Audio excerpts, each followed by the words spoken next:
سوال پوچھا گیا کہ ایک شخص نے نفلی روزہ رکھا تھا اور اس کے بعد اس نے قصداً اسے توڑ دیا، تو اس کی قضا ہے یا کفارہ ہے یا اس کا شرعی حکم کیا ہے؟ تو یاد رکھنا، جو نفلی عبادات ہوتی ہیں، مثال کے طور پہ نفلی روزہ ہو یا نفلی نماز ہو یا دیگر نفلی عبادات ہوں، ان کو جب شروع کر دیا جاتا ہے تو پھر ان کی تکمیل واجب ہو جاتی ہے،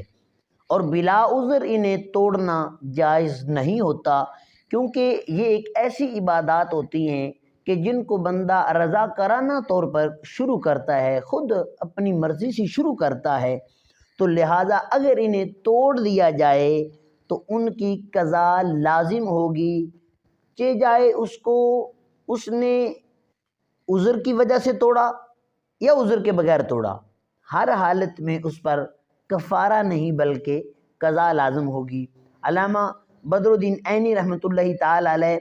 آپ اس بارے میں فرماتے ہیں کہ حضرت ابوبکر صدیق رضی اللہ تعالیٰ عنہ، حضرت عمر فاروق، حضرت عثمان غنی، حضرت علی المرتضیٰ، حضرت عبداللہ بن عباس، حضرت جابر بن عبداللہ رضی اللہ عنہم، حضرت عائشہ، حضرت حفصہ رضی اللہ عنہما،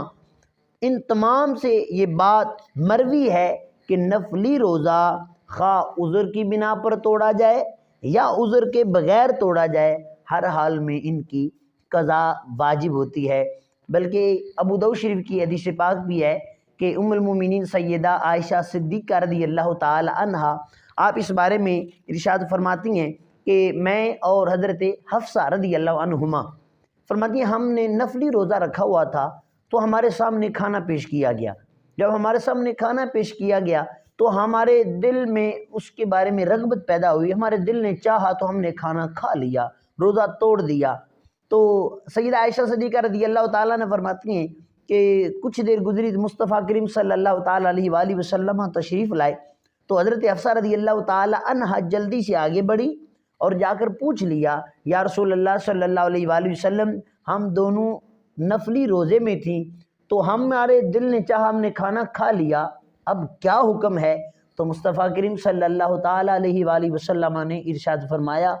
اب تم کسی اور دن، کسی دوسرے دن اس کی قضا کرو، کفارہ نہیں، اس کی قضا کرنی ہے، قضا کا حکم ہے۔ تو اس سے معلوم ہوا کہ نفلی عبادت نماز ہو یا روزہ ہو، شروع کرنے کے بعد عذر کی بنا پر یا عذر کے بغیر توڑ دی جائے تو اس کی قضا لازم ہے۔